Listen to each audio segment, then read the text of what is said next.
Ayan, 25 kilos yan dito sa TikTok. 980 pesos. O, diba? So mga day, dumating na pala in order kong bigas dito sa TikTok. Alam niyo bang 980 pesos lang to? And ang shipping fee niya ay 300 pesos. So lumalabas ng 1,1 or mga 1,2, ganun lang siya. Kaya dito na ako ma-order online kasi bakit mura. So ito, i-unbox ko na. Legit kaya bigas to. Baka kasi mamaya hindi pala bigas eh, no? Eme. So mura lang ng bigas dito sa TikTok. 980 pesos lang to. And konting dagdag lang para sa shipping fee. Sure na, bigas talaga. At ayaw mong tumalab ng gunting, di ba? Parang basa ah.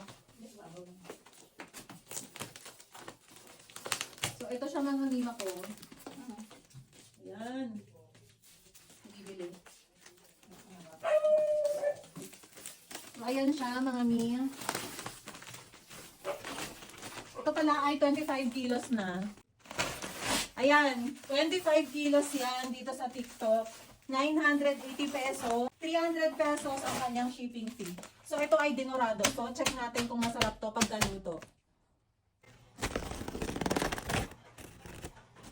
Yan, ang itsura niya. Sarap kaya. Tingnan natin.